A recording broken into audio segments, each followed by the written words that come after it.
لا حول ولا قوة إلا بالله العلي العظيم. حسبنا الله ونعم الوكيل. نعم المولى ونعم النصير. أعوذ بالله من الشيطان الرجيم. بسم الله الرحمن الرحيم. الحمد لله الذي لا يبلغ مدحته القائلون ولا يحصي نعماءه العادون ولا يؤدي حقه المجتهدون. ثم الصلاة والسلام والتحية والإكرام على سيد الأنبياء والمرسلين سيدنا ومولانا أبي القاسم محمد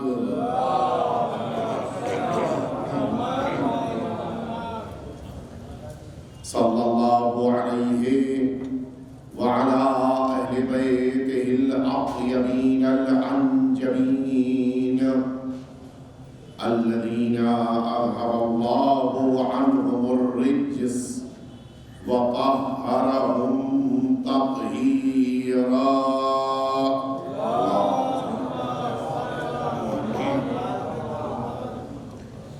لا سيما الإمام المبين بقية الله في الأرضين واللعنة الدائمة الباقية على أعدائهم أجمعين.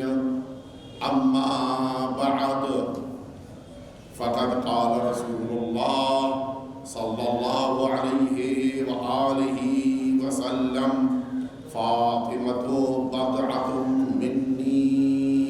ایک دفعہ مل جل کے صلوات بھیجیے آپ.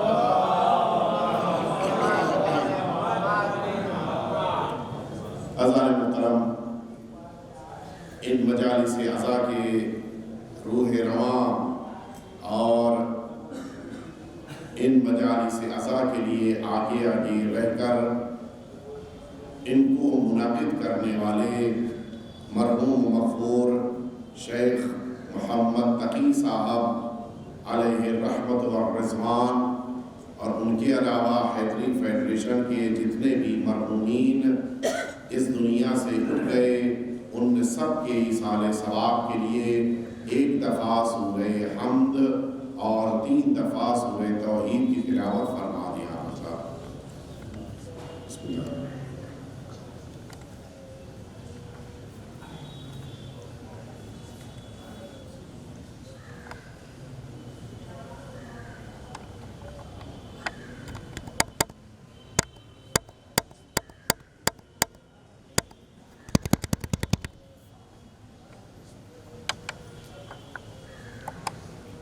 ایک دفعہ پھر سے آپ حضرات صلوات بھیج دیجئے.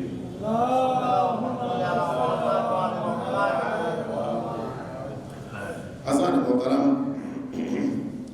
جو رتبہ اور درجہ اللہ کی نگاہ میں ہے، صدیقہ طاہرہ حضرت فاطمہ الزہرا صلوات اللہ وسلم علیہا،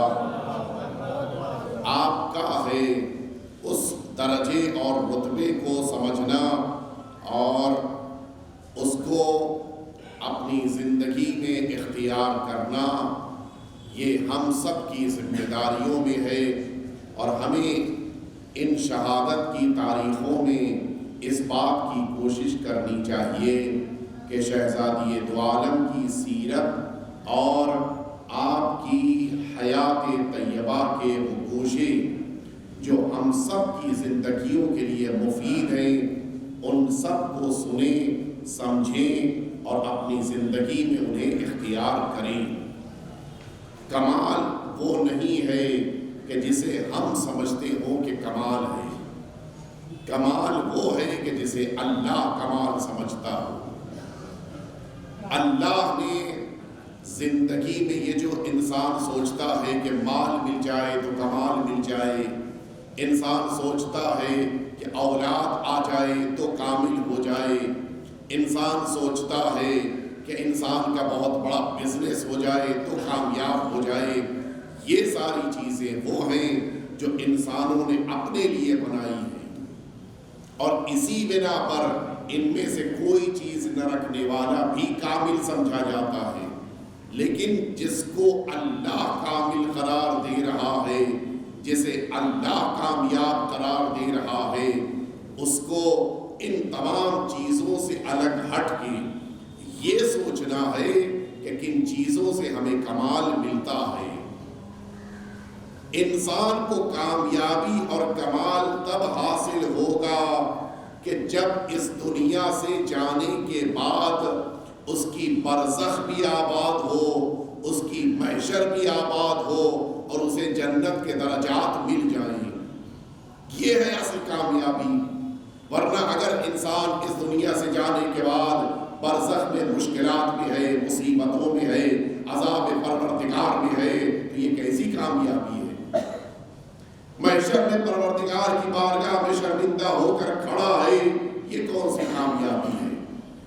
اصل کامیابی یہ ہے کہ برزخ میں گیا تو جنت کے کھڑکیوں کے دروازے کھل گئے، محشر میں پہنچا تو اللہ رب العزت نے جنت کی بشارت دی، جنت میں پہنچا تو بلند ترین درجے کے اوپر سے فائز کر دیا گیا۔ اور آپ یقین جانیں انسان برزخ میں تبھی کامیاب ہوگا، میدان محشر میں تبھی کامیاب ہوگا، جنت کا بلند ترین درجہ تبھی مل پائے گا جب وہ اپنے اعمال کے ذریعے سے اللہ کی کنیز خاص صدیقہ طاہرہ کو خوشحال کر دے گا۔ جناب سیدہ کی رضایت، جناب سیدہ کی خوشنودی اتنی اہمیت رکھتی ہے کہ اس رضایت کے بغیر انسان کو کامیابی نہیں مل سکتی ہے۔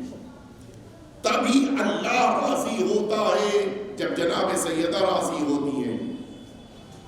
ان اللہ یغضب لغضب فاطمہ ویرضی لرضاها، حضور ختمی مرتبہ نے فرمایا ہے کہ بے شک جناب سیدہ کے ناراض ہونے سے اللہ ناراض ہوتا ہے، اور جناب سیدہ کے راضی ہو جانے سے اللہ راضی ہوتا ہے۔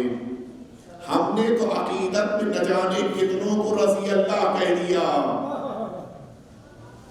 یہ ہمارا کسی کو رضی اللہ کہنا اس کی نجات کا سبب نہیں ہے، رضی اللہ اسے کہا جائے گا جس سے سیدہ راضی ہو۔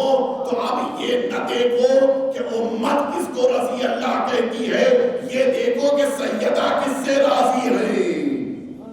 ایک دفعہ مل جل کے صلوات بھیج دیا۔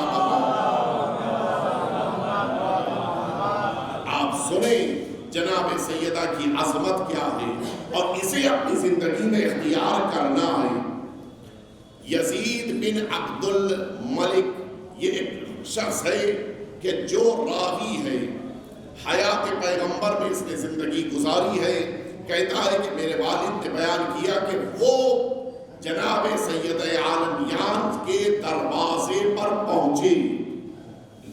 کتنا بڑا شرف ہے کہ انسان جناب سیدہ کے دروازے پر حاضر ہو جائے، جہاں ملائکہ آ رہے ہوں، جہاں انبیاء صف بصف آ رہے ہوں، جہاں سید المرسلین سلام کرنے آ رہے ہوں، اس دروازے پر کوئی پہنچ جائے، اس سے بڑی کیا سعادت ہو سکتی ہے۔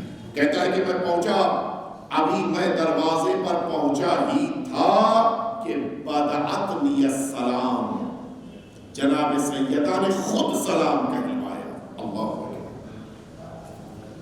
میں سمجھتا ہوں کہ شاید اس سے بڑی نجات کا ذریعہ کچھ اور نہیں ہو سکتا۔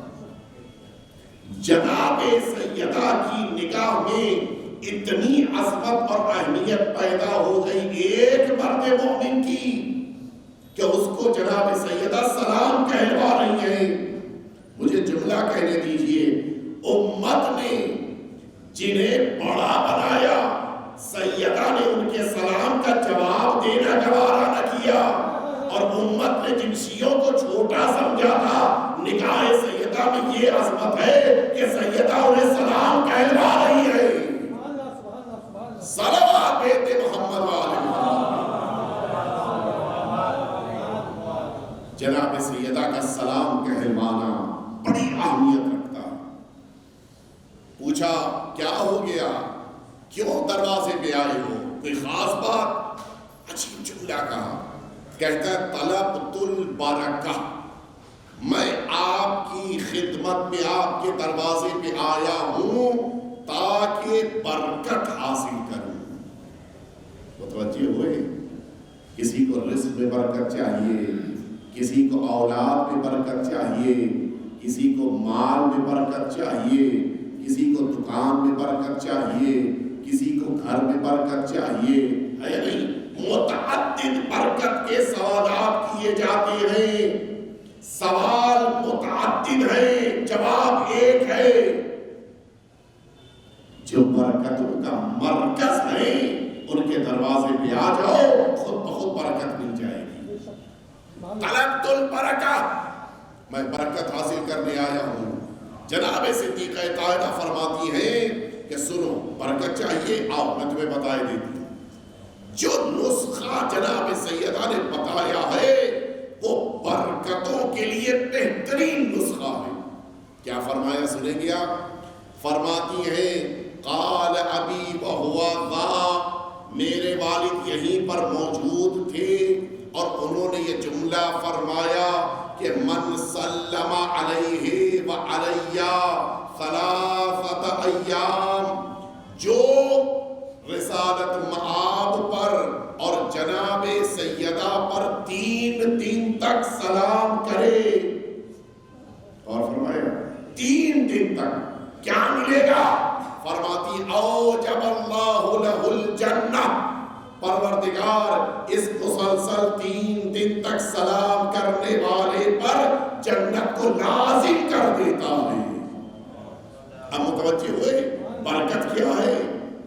برکت وہ نہیں ہے جو مال میں پیدا ہو جائے, برکت وہ نہیں ہے جو اولاد میں پیدا ہو جائے, برکت وہ نہیں ہے جو دکان میں آ جائے.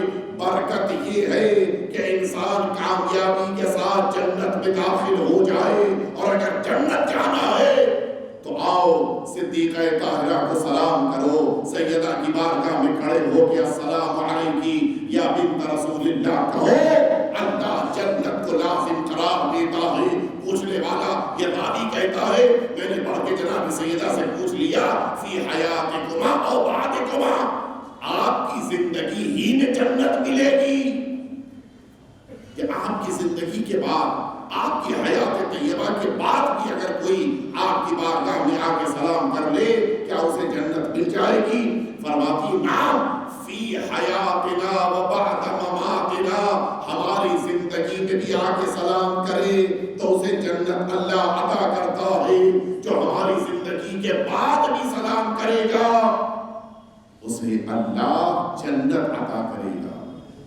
اب آپ انصاف سے بتائیں, یہ جو نماز پڑھنے کے بعد ہم مصلی پہ کھڑے ہو کے زیارت پڑھتے ہیں, اس زیارت میں جناب سیدہ کے نام کو ضرور شامل کریں.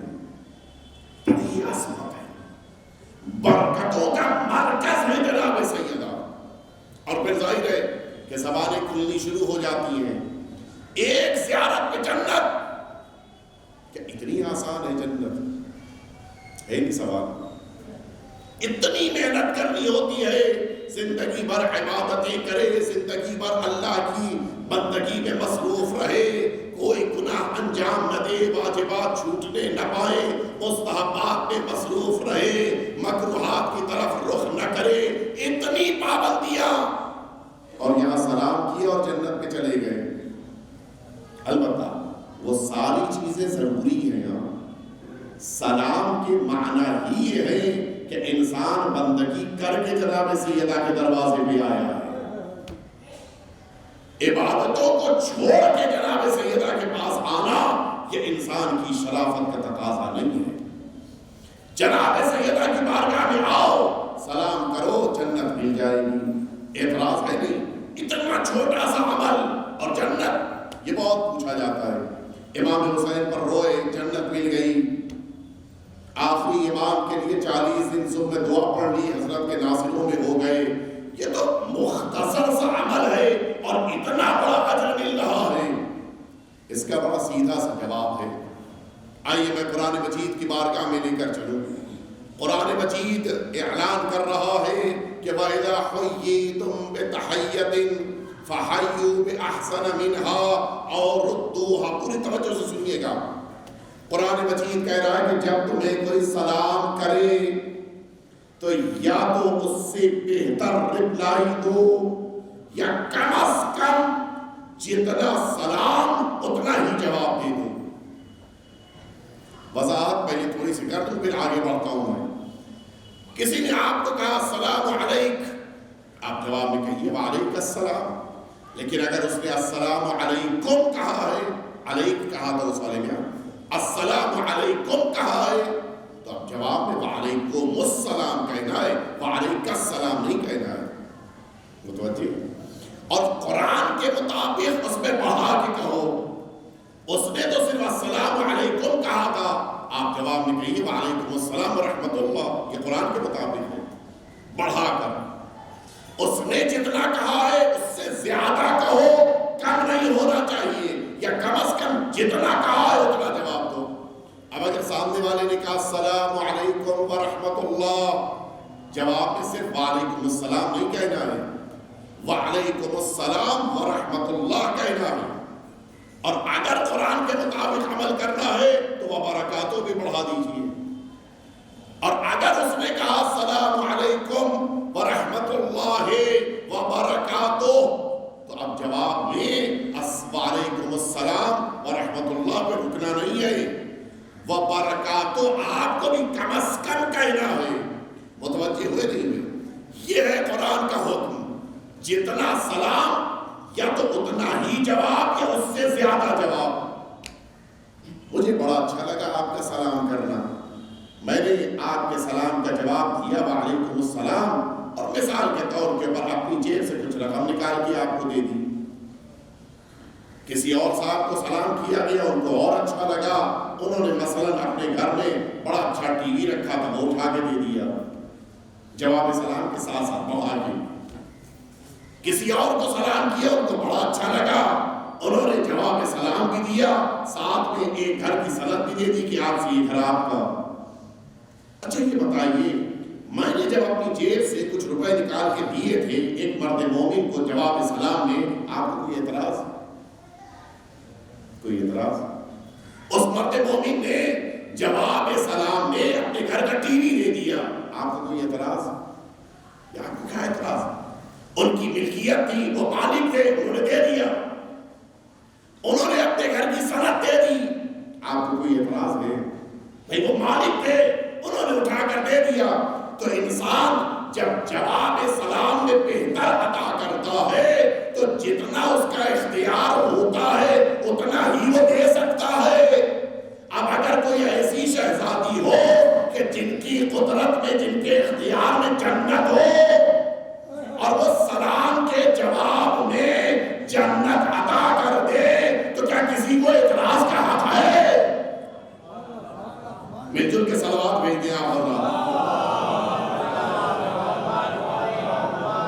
ان کے اختیار میں جنت ہے، تو اگر جنت دے رہی ہے تو آپ کو کیا یا ہم کو کیا اعتراض ہے؟ وہ مالک جنت ہے، ان کے اختیار میں جنت ہے، ہمارے پاس کچھ نہیں ہے، ہم کچھ نہیں دے سکتے، کہ ان کے پاس وہ پوری جنت ہے. وہ اگر جواب سلام میں پوری جنت عطا کر رہی ہے تو پھر اعتراض کا حق نہیں ہے. اچھا آئیے اپنی بات مکمل کیے دیتا ہوں. اگر سیدہ کو سلام کیا جائے تو جنت مل جائے گی؟ نہیں. سلام مکمل کب ہوتا ہے؟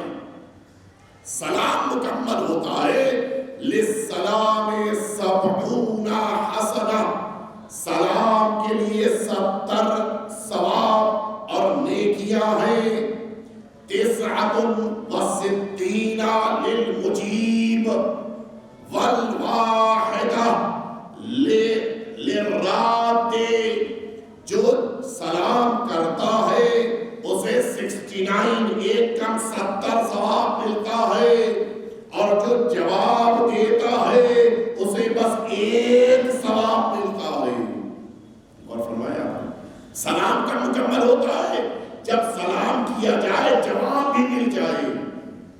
بغیر جواب کے سلام مکمل نہیں ہوتا۔ اچھا ایک بات آ گئی تو کہتا چلوں، 59 یعنی 1 کم 70 سوال کس کے لیے ہے؟ سلام کرنے والے کے لیے، اور 1 کس کے لیے ہے؟ جواب دینے والے کے لیے۔ ہمیں کیا اچھا لگتا ہے؟ ہمیں سلام کرنا اچھا لگتا ہے یا سلام کا جواب دینا اچھا لگتا ہے؟ ہمیں جواب دینا بڑا اچھا لگتا ہے۔ ہمیں لگتا ہے کہ جواب دینے میں بڑے ہو جائیں گے، سلام کرنے میں چھوٹے ہو جائیں گے، اور اسی لیے تو شکایتیں بھی کرتے ہیں نا، آپ کے صاحبزادے کیا عجیب صاحبزادے ہیں، میاں اس دن چوراہے کے پر گزر رہے تھے، ہمارے پاس سے گزرے، سلام تک نہیں کیا۔ امید یہ ہے کہ وہ سلام کرے ہیں۔ اچھا اگر اس نے سلام نہیں کیا، وہ بد تہذیب ہے، تو جناب کا اپنے بارے میں کیا خیال ہے؟ وہ سلام نہ کر کے اگر بد تہذیب بن گیا تو آپ نے بھی تو سلام نہیں کیا جو آج شکایت کر رہے ہیں۔ وہ تو چلیے جوانی کے نشے میں تھا، نہیں اس نے سلام کیا، آپ تو بزرگوار تھے، آپ سلام کر لیتے، لیکن امید کیا ہے؟ وہ سلام کرے میں جواب دوں، اس لیے کہ سلام کرنا چھوٹوں کا کام ہے، ہم سمجھتے ہیں چھوٹوں کا کام ہے، جواب دینا بڑوں کا کام ہے۔ جبکہ سیرت پیغمبر میں کیا ہے؟ حیات پیغمبر میں جب بھی کوئی رسالت مآب کے سامنے آتا تھا، حضور اکرم اس کو سلام کرنے کا موقع نہیں دیتے تھے۔ جیسے ہی وہ سامنے آیا فوراً پیغمبر اکرم سلام فرماتے تھے، حتیٰ اگر بچے بھی ہیں رسالت مآب پڑھ کے خود سلام کرتے تھے۔ کوئی رسالت مآب سے بڑا نہیں ہے اس دنیا میں، جو کائنات کی سب سے عظیم شخصیت، وہ سلام کرنا پسند کریں، اور ہم جو کائنات کے چھوٹے چھوٹے سے انسان ہیں ان کو جواب دے کے بڑا بننے کا شوق ہے۔ بڑا بننا ہے تو سلام کر کے بڑا بنیے۔ اور اب آپ سنیے گا، بہت سارے اوقات ایسا ہوتا تھا کہ لوگ دیوار کے پیچھے چھپ گئے، کھمبے کی آڑ میں کھڑے ہو گئے، کہیں کسی اور جگہ پردے کے پیچھے چھپ گئے، اور اچانک پیغمبر اکرم کے سامنے آ جاتے تھے۔ اچھا 2 مجلس ہو رہی ہے، صلوات بھیج دیں، ایک دفعہ مل جائے۔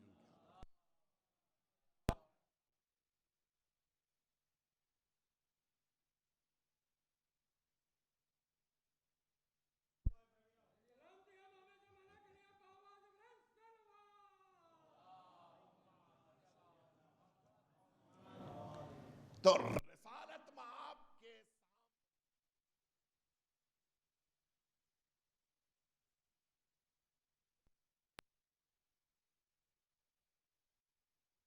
پیچھے کون کھڑا ہے؟ نتیجہ یہ ہوتا ہے کہ کوئی اچانک سامنے آتا ہے تو اب اس کو موقع مل جاتا ہے سلام کرنے کا۔ لیکن پیغمبر اکرم جیسے ہی وہ سامنے آتا تھا، اس سے پہلے کہ وہ سلام کرے حضور اکرم سلام کر لیتے تھے، حتیٰ اسے بھی سلام کرنے کا موقع نہیں دیتے تھے۔ یا رسول اللہ کم از کم اسے تو سلام کر لینے دیجئے، شاید رسالت مآب امت کو بتانا چاہتی ہے تم انکار کرتے ہو، میں اس سے پہلے سلام کر کے یہ امت کو بتاتا ہوں کہ اللہ نے مجھے علم غیب دیا ہے۔ صلوات بیت محمد والے، رسالت مآب کے پاس علم غیب ہے، یہ ثبوت ہے۔ چھپے ہوئے کو بھی جانتے تھے کہ کون چھپا ہوا ہے۔ لوگ سمجھتے تھے کہ اچانک آ جائیں گے اور رسول اللہ کو سمجھ میں نہیں آئے گا۔ اب آئیے بات مکمل کیے دیتا ہوں۔ سلام کب مکمل ہوتا ہے؟ جب جواب دیا جاتا ہے۔ اگر صرف سلام کر لینے پر جنت مل رہی ہوتی تو جنہوں نے دروازے پر کھڑے ہو کر جناب سیدہ کو سلام کیا وہ کہاں چلے جاتے؟ لیکن جناب سیدہ نے جواب سلام نہیں دیا اور یہ بتا دیا کہ صرف سلام کرنے سے جنت نہیں ملتی ہے، جنت تب ملتی ہے جب سیدہ جواب دے دیتی ہے۔ ایک دفعہ اور صلوات بھیج دیا ہوگا۔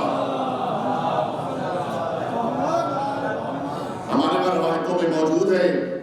مومن سلام کرے تو جیسا سلام، پوری یہاں سے غور سے سنیے گا، مومن سلام کرے تو جیسا سلام کیا ہے ویسا یا اس سے بہتر جواب دو. مسلمان سلام کرے تو اس کے سلام کا بھی جواب دو. اگر یہودی یا مجوسی اور نصارہ سلام کرے، ہوتا ہے کبھی کبھی کوئی مل گیا سلام کر رہا ہے، کیا جواب ہے اس کا؟ ہمارے مسلم روایتوں میں ہے کہ اس کے جواب میں کہو علیکم. اس نے سلام کیا ہے تو علیکم یعنی تمہارے اوپر. اب کیا تمہارے اوپر یہ میں نہیں جانتا. متوجہ ہوئے؟ تو جب بھی کوئی غیر مسلمان سلام کر رہا ہو جو اہل کتاب ہے تو علیکم اس کا جواب ہے. اور اگر کوئی ایسا ہو جو اہل کتاب بھی نہ ہو،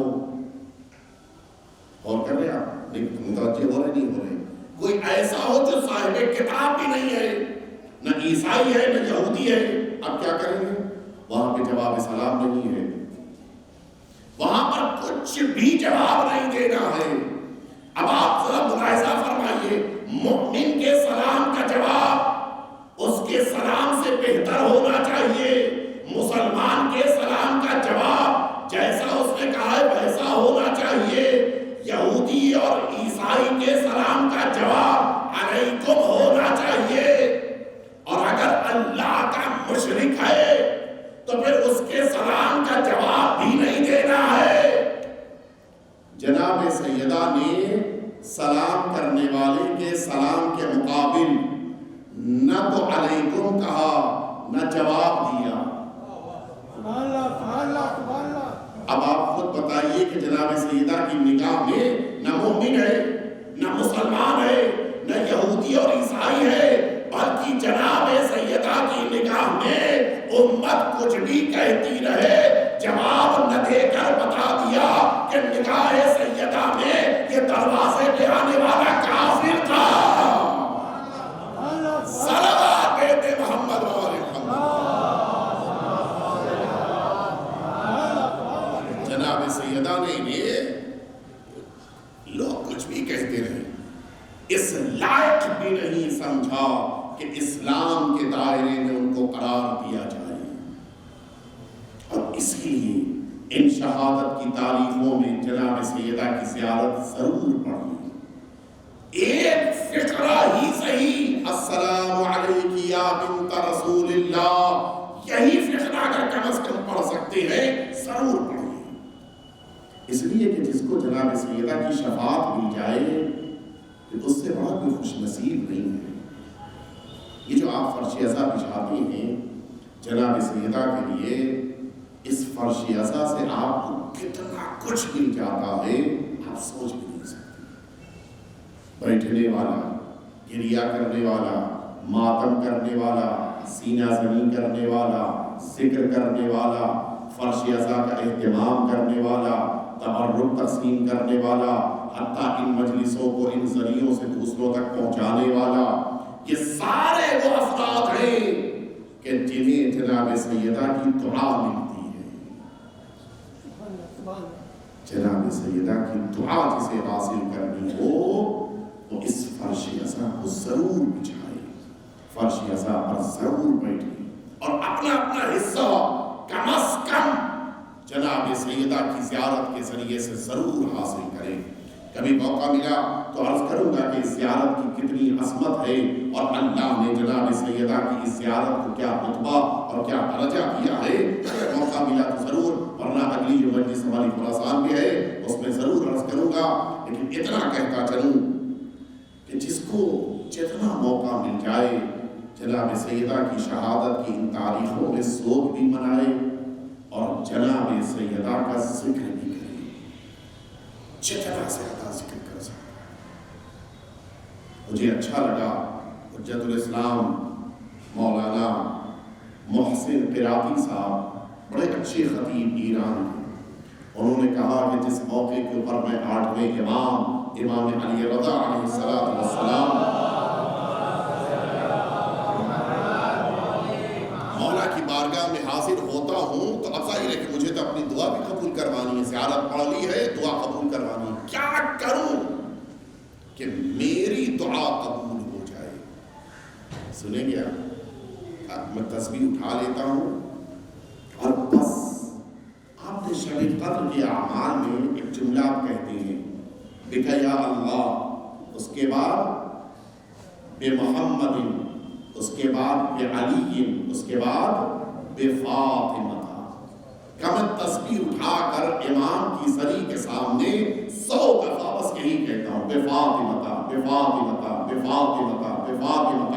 مولا آپ کو دادی کا واسطہ، مولا آپ کو دادی کا واسطہ، مولا آپ کو دادی کا واسطہ، کہا یہ کہہ کہ میں واپس آ جاتا ہوں، بڑی سے بڑی مشکل میری حل ہو جاتی ہے۔ جناب سیدہ کا واسطہ آپ دے کر تو دیکھیں، اپنے زمانے کے امام کو واسطہ دیجئے، سرکار سید الشہداء کو واسطہ دیجئے، مولا آقا امام رضا کو، جس بھی امام کی بارگاہ میں آپ بیٹھے ہو آپ انہیں واسطہ دے کر دیکھیے، اگر جناب سیدہ کے نام سے مشکل حل نہ ہو جائے تو پھر آپ واقعی طور کے اوپر سوچئے گا کہ کیوں میری زبان میں اتنی تاثیر نہیں پیدا ہوتا۔ حقیقت یہ ہے کہ جس نے جناب سیدہ سے بھی توسل کیا وہ ہمیشہ کامیاب۔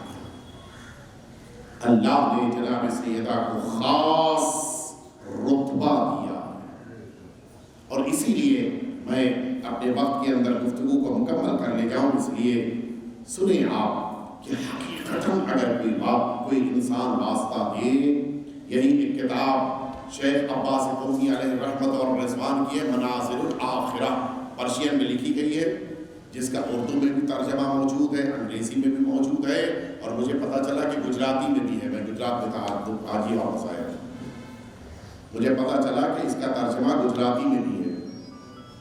ابھی کل میں نے جب یہ واقعہ پڑھا تھا گجرات میں، تو اس کے بعد پتہ چلا کہ کتاب موجود ہے، جس کو پڑھنا ہو جا کے پڑھ لیں۔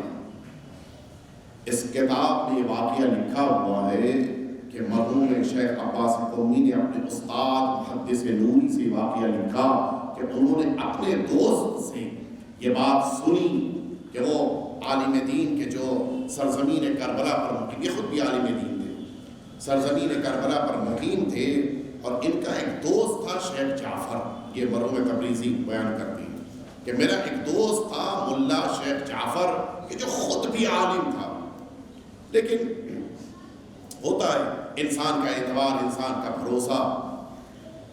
ملا جعفر جس گاؤں میں رہتے تھے اس گاؤں میں وبا پھیلی تھی، جس طرح سے آج کل ہمارے پورے دنیا میں سب کورونا کا شر پھیلا ہوا ہے، اسی طرح سے اس زمانے میں بھی ایک وبا پھیلی تھی۔ حال یہ تھا کہ کوئی دفنانے کسی کو جاتا تھا تو اگلے دن وہ بھی رخصت ہو جاتا تھا۔ کیا اچھا، کوئی دفنانے 4 آدمی گئے، اب مطمئن کہ کل انہیں مرنا ہے، تو اب وہ سارا سامان، سارا مال، ساری دولت، سب کچھ لا کے مرحوم ملا جعفر کے پاس رکھا دیتے تھے کہ آپ مولانا ہیں، آپ کے پاس یہ امانت، میرے بچے چھوٹے ہیں، بڑے ہو جائیں تم کو دے دیجیے، اس لیے کہ میری زندگی کا بھروسہ نہیں ہے۔ اس طرح سے پورے گاؤں کا ایک اچھا خاصا مال مرحوم ملا جعفر کے پاس جمع ہو گیا کہ ظاہر ہے جو چاہ رہا ہے کہ ہماری بیوہ کو دے دیجئے گا، ہمارے بچوں کو دے دیجئے گا، ہمارے بھائی تک پہنچا دیجئے گا، ہماری بہن تک پہنچا دیجئے گا، ایک مال ڈھیر ہوتا چلا گیا۔ اچھا، یہ وبا جب پھیلتی ہے تو وہ تو فرق نہیں کرتی کہ یہ عام انسان ہے یا مولانا ہے، وہ تو جب آئے گی تو سب کو آ سکتی ہے۔ اتفاق یہ ہوا کہ اچانک ملا جعفر کو بھی اسی وبا نے آ کے گھیر لیا اور آنن فانن میں انتقال ہو گیا۔ وہ زیادہ لکھ ہی نہیں پائے کہ یہ مال کس کا ہے، کس کو دینا ہے، کس کے گھرانے کا ہے، کس خاندان کا ہے، وہ زیادہ تفصیل لکھ پاتے خود انتقال کر گئے۔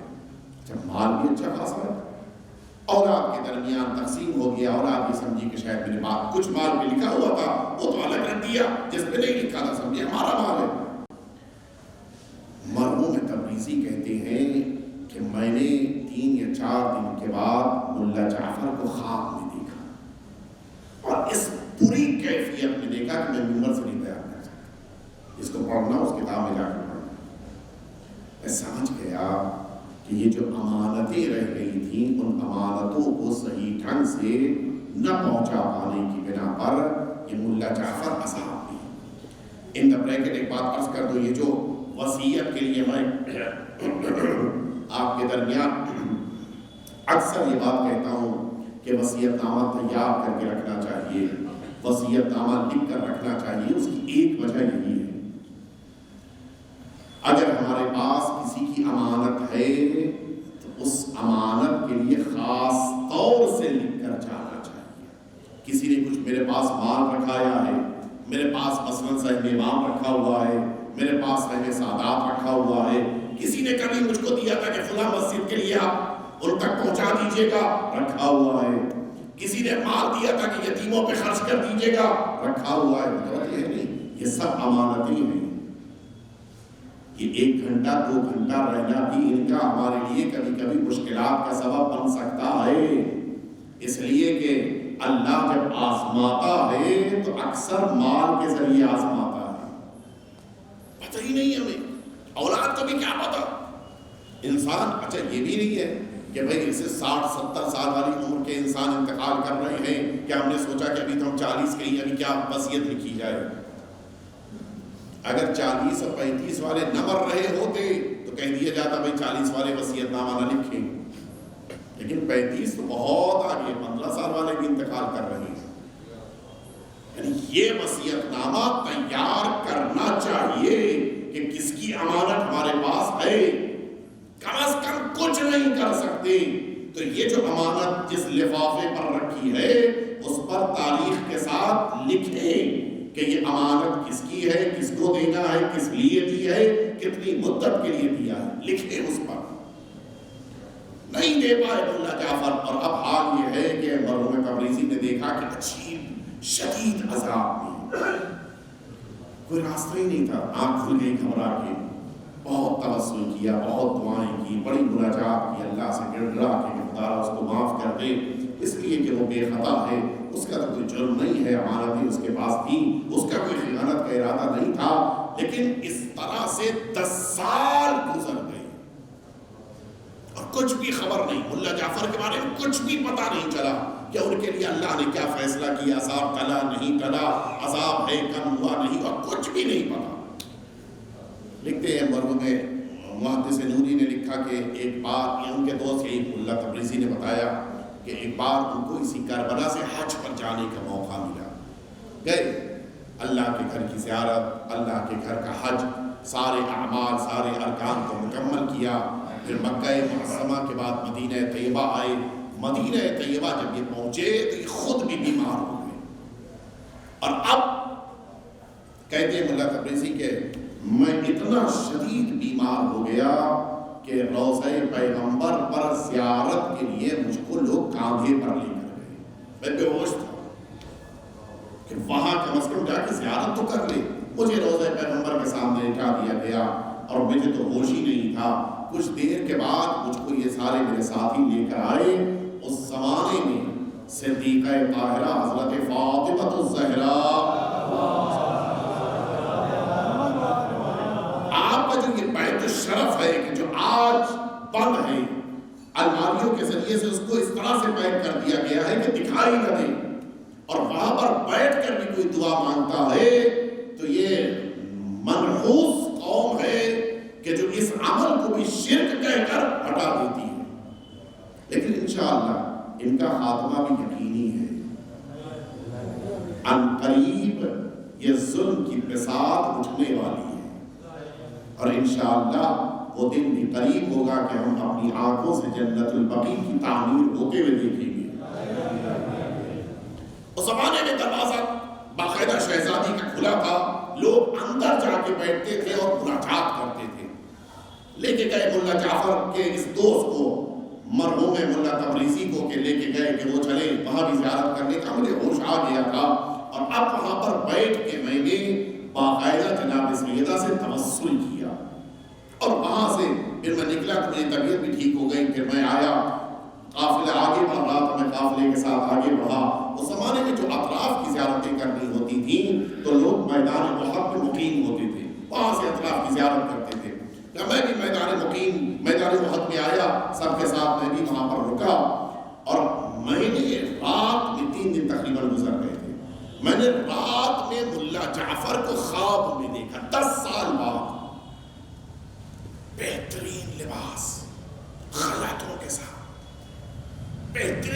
رحمتوں کے ساتھ چلے آ رہی ہیں۔ بڑا تعجب ہوا اور خوشی بھی ہوئی، ملا جعفر تمہارا عذاب سے ٹل گیا۔ کہتے ہیں ملا جعفر اپنے اس دوست سے کہ دوست ہو تو تمہارے جیسا ہو، اس لیے کہ تمہارے توسل نے آج مجھے برزخ میں عذاب سے بچا لیا۔ کیا ہوا؟ کہ تم نے جناب سیدہ کے گھر میں بیٹھ کر میرے لیے جناب سیدہ سے دعا کی تھی، جناب سیدہ نے میرے برزخ کے عذاب کو مجھ سے ہٹا دیا۔ جب بھی آپ کو موقع ملے، آپ کو واقعہ مکمل کرنے سے پہلے کہہ رہا، موقع جب بھی ملے جناب سیدہ کی بارگاہ میں دوسروں کو بھی یاد کیجیے۔ آپ فرش پہ بیٹھے ہیں، جناب سیدہ کی بارگاہ میں ہیں، نہ جانے کس کی دعا قبول ہو جائے۔ اتنے مؤمنین کے درمیان کسی ایک کی بھی دعا کو اگر جناب سیدہ نے قبول کر لیا تو وہ اتنی کریمہ ہے کہ وہ دعا ایک کی قبول کرے گی لیکن حاجتیں سب کی پوری ہو جائیں گی۔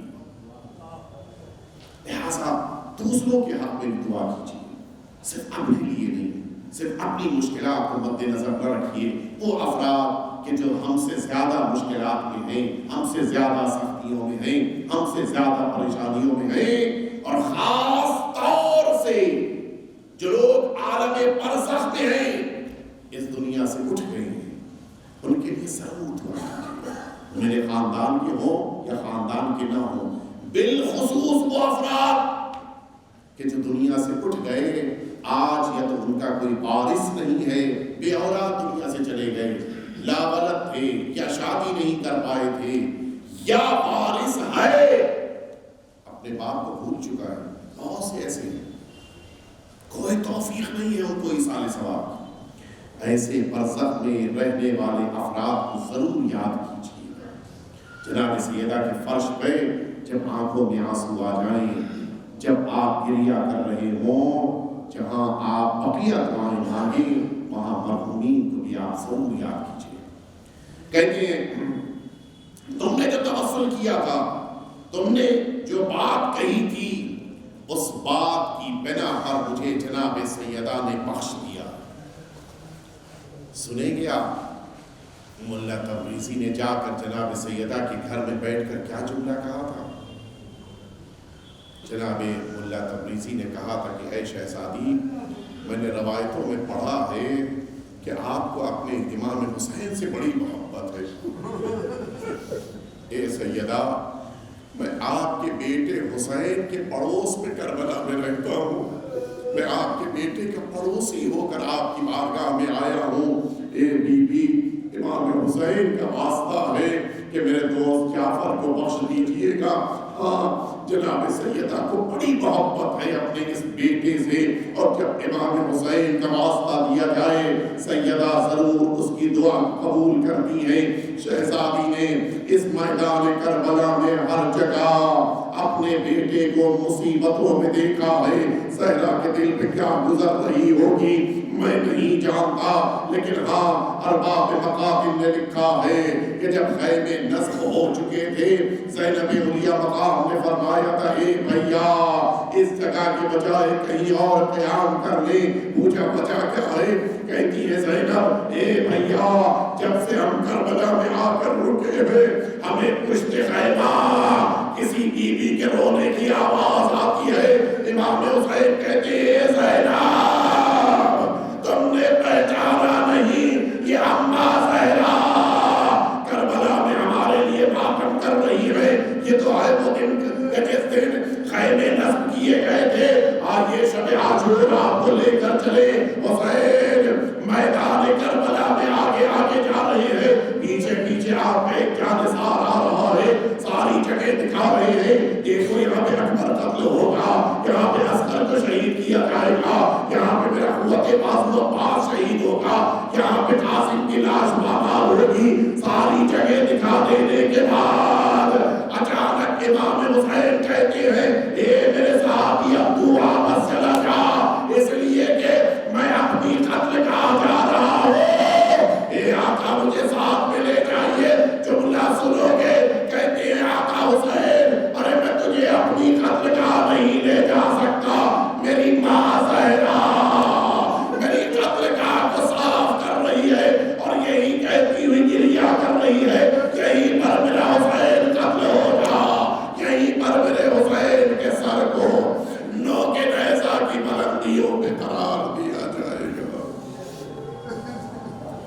ألا لعنة الله على القوم الظالمين وسيعلم الذين ظلموا أي منقلب ينقلبون إلهي بحق الزهراء وأبيها وبعلها وبنيها والسر المستودع فيها أن تصلي على محمد وآل محمد۔